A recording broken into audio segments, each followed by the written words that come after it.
Friends, मैं यहाँ पर एक सीरीज़ स्टार्ट कर रही हूँ शॉर्ट हैंड से रिलेटेड, और ये मेरी इंट्रोडक्शन सीरीज़ है। अपनी नेक्स्ट वीडियो में मैं आप लोगों को शॉर्ट हैंड बिल्कुल बेसिक से सिखाऊंगी। तो डेफिनेटली यह वीडियो बिगिनर्स और जो भी एडवांस लेवल के हैं दोनों के लिए इम्पॉर्टेंट होगी। तो इसलिए आप सभी लोग मेरी इस सीरीज़ को शुरू से आखिर तक ज़रूर देखें। ओके, तो मैं अब आप लोगों को कुछ इंपॉर्टेंट पॉइंट्स बताने जा रही हूँ। ठीक है। Okay, so here I am going to discuss 5 points which is very important. So first point है शॉर्ट हैंड। ठीक है, ये शॉर्ट हैंड होता क्या है? ठीक है, तो शॉर्ट हैंड को हिंदी में बोलते हैं आशुलिपि।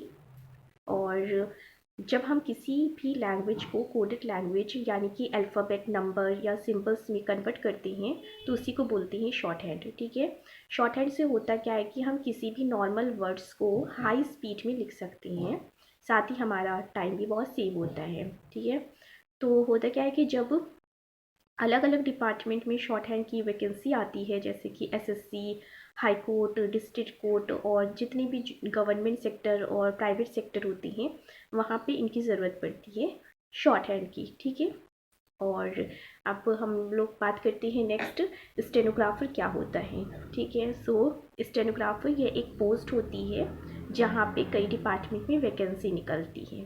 ठीक है, नेक्स्ट पे आते हैं हम लोग कि डिक्टेशन। डिक्टेशन कहाँ से बोला जाता है? थर्ड पॉइंट है आपका, डिक्टेशन कहाँ से बोला जाता है। सो डिक्टेशन जो है, आप याद रखिए कि यानी कि जो डिक्टेशन होता है वो दो अलग अलग तरह के मैटर पर होता है। एक तो जनरल मैटर और दूसरा लीगल मैटर। ठीक है, इसमें दो तरह के मैटर पे डिक्टेशन होता है। ठीक है, याद रखिएगा, एक जनरल मैटर होता है और दूसरा आपका होता है लीगल मैटर। ठीक है, सो जनरल मैटर और लीगल मैटर होते हैं। अब बात करते हैं कि ये होता क्या है कि जो अलग अलग डिपार्टमेंट होती हैं वहाँ पे अलग अलग तरह के मैटर बोले जाते हैं। जैसे कि एसएससी यानी कि जो स्टाफ सिलेक्शन कमीशन होती हैं, वहाँ पे जनरल मैटर बोले जाते हैं। ठीक है, और वहीं पे आपका जो हाई कोर्ट और डिस्ट्रिक्ट कोर्ट है वहाँ पर लीगल मैटर बोले जाते हैं। तो ये बात याद रखनी है। एसएससी जो एग्ज़ाम कंडक्ट कराता है स्टेनोग्राफर का, वहाँ पे वो जनरल मैटर पे फोकस करता है, जनरल मैटर की डिक्टेशन बोली जाती है। वहीं पे दूसरी तरफ हम लोग हाई कोर्ट और डिस्ट्रिक्ट कोर्ट की बात करें, एचसी हाई कोर्ट और जो डीसी डिस्ट्रिक्ट कोर्ट है आपका, ठीक है, वहाँ पे लीगल मैटर पे फोकस किया जाता है। सो ये रहा आपका कि डिक्टेशन कहाँ से बोली जाती है। अब देखिए, ये डिक्टेशन बोले तो जनरल मैटर, लीगल मैटर से बोली जाती है।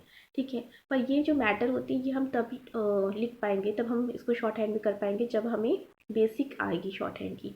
तो जो बेसिक की क्लास है वो मैं अपनी नेक्स्ट वीडियो में आप लोगों को बिल्कुल स्टार्टिंग से सिखाऊंगी शॉर्ट हैंड। और शॉर्ट हैंड की एक बुक आती है पिटमैन, उसी से मैं सिखाऊंगी। तो बिल्कुल आपको क्लियर हो जाएगा कि शॉर्ट हैंड को कैसे लिखती हैं, इसकी आउटलाइन कैसे बनती है, सारी चीज़ें। जब आप उसको सीख लेंगे अच्छे तरीके से, तब जाकर आप ये मैटर, जो डिफरेंट टाइप्स के मैटर होते हैं, उनको आप लिख पाएंगे। ठीक है, तो नेक्स्ट पढ़ते हैं हम लोग क्वालिफ़िकेशन की तरफ। ठीक है, कि क्वालिफ़िकेशन के बारे में, तो स्टेनोग्राफर बनने के लिए क्या क्वालिफ़िकेशन होनी चाहिए। ठीक है, तो इस शॉर्ट हैंड के थ्रू अगर जॉब पाना चाहते हैं आप लोग, तो उसके लिए आपका 12th पास आउट होना ज़रूरी है। ठीक है, तो अलग अलग डिपार्टमेंट में अलग अलग क्वालिफ़िकेशंस मांगता है। जैसे कहीं पे कहता है कि आपका 12th पास आउट होना है, तो कहीं पे आपका ग्रेजुएशन मांग लेता है, और कहीं पे इनके साथ कंप्यूटर सर्टिफिकेट भी मांग लेता है। तो ये याद रखिएगा कि कंप्यूटर सर्टिफिकेट जो होता है वो कभी कभी कहीं कहीं पे मांग लेता है इनके साथ। ठीक है, तो ये चीज़ है कि आपका जो 12th पास आउट हो वो मिनिमम 60% से आप 12th पास आउट हो। और बाकी मैं अगर एग्ज़ाम स्टेज की बात करूँ, जो 5th पॉइंट है आपका एग्ज़ाम स्टेज। सो एग्ज़ाम स्टेज की बात करूँ तो इसमें दो तरह के एग्ज़ाम होते हैं, मतलब इसमें एग्ज़ाम स्टेज दो फेज़ होते हैं इसमें। एक होता है रिटन, ठीक है, एक आपका होता है रिटन टेस्ट होता है, दूसरा आपका होता है स्किल टेस्ट। एक रिटन टेस्ट होता है और आपका दूसरा होता है स्किल।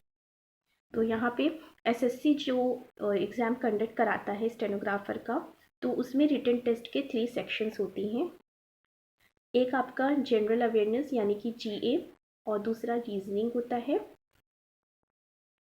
तीसरा जो लास्ट है वो इंग्लिश लैंग्वेज।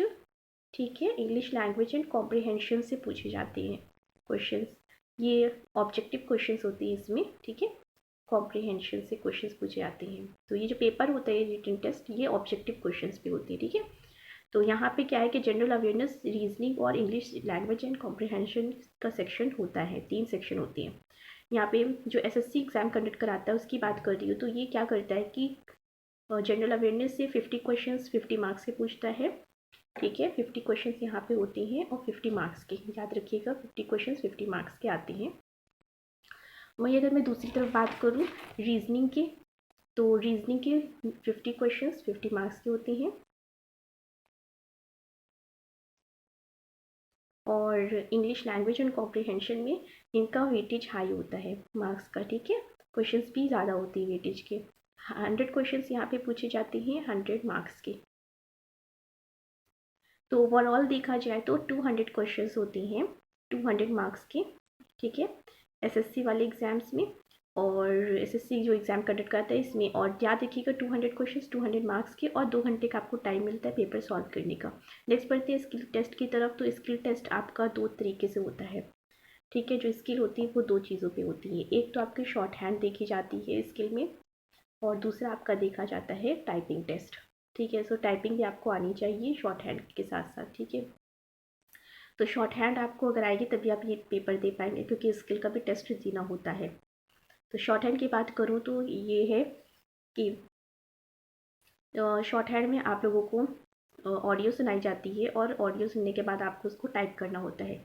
सपोज़ करिए कोई जिसने इंग्लिश की शॉर्ट हैंड सीख रखी है तो उसको इंग्लिश की ऑडियो सुनाई जाएगी और इंग्लिश में टाइप करना होगा। वहीं दूसरी तरफ जिसने हिंदी की शॉर्ट हैंड सीख रखी है और उसको हिंदी की ऑडियो सुनाई जाएगी और उसको हिंदी में टाइप करना होगा। तो ये आप लोग अपने हिसाब से अपने चॉइस के अकॉर्डिंग आप लोग सीख सकते हैं कोई भी तरह की शॉर्ट हैंड, ठीक है। लेकिन आप जो भी शॉर्ट हैंड सीखिए टाइपिंग भी उसकी आनी चाहिए, ठीक है। अब बात करती हूँ मैं यहाँ पे कि आपका ओवरऑल, हाँ ठीक है, एग्ज़ाम स्टेज कंप्लीट हो गया। बाकी आप लोगों का क्या है कि मैं यहाँ पे सारी चीज़ें बता दी कि short hand, stenographer, dictation, qualification, exam stage, ये सारी चीज़ें की क्या होती हैं कैसे, ठीक है। तो आई होप कि आप लोगों को सारी चीज़ें क्लियर हो गई होंगी ना। और आगे अगर आप लोग शॉर्ट हैंड सीखना चाहते हैं बिल्कुल बेसिक से मेरे साथ, तो प्लीज़ मेरे साथ जुड़िए। मेरी पूरी कोशिश रहेगी कि आप लोगों को बेस्ट से बेस्ट मतलब सारी चीज़ें सिखा सकूं, ठीक है। पूरी चीज़ें सिखाऊंगी मैं, ताकि आगे आप लोगों को इसमें कोई भी तरह की प्रॉब्लम फेस ना करना पड़े। और जैसे कि मैं आप लोगों को पहले ही बता चुकी हूँ कि ये जो सीरीज़ है वो बिगिनर्स और एडवांस लेवल दोनों के लिए है, ठीक है। दोनों के लिए इंपॉर्टेंट होगी, ये नहीं क्योंकि जिन्होंने सीख रखा है शॉर्ट हैंड, ऐसा नहीं है कि उनके लिए वर्थलेस है, ठीक है। तो उनके लिए भी है कि इम्पॉर्टेंट है, उनको भी सीखना चाहिए और ये सीरीज़ देखनी चाहिए, ठीक है। इम्पॉर्टेंट होगी उन सभी लोगों के लिए, ठीक है। तो सभी लोग इस वीडियो को पूरा अच्छे से देखें, और मेरी जो नेक्स्ट वीडियो है उसको भी ज़रूर देखिएगा, ओके। और साथ में लाइक शेयर सब्सक्राइब करना ना भूलें, ओके। Thank you.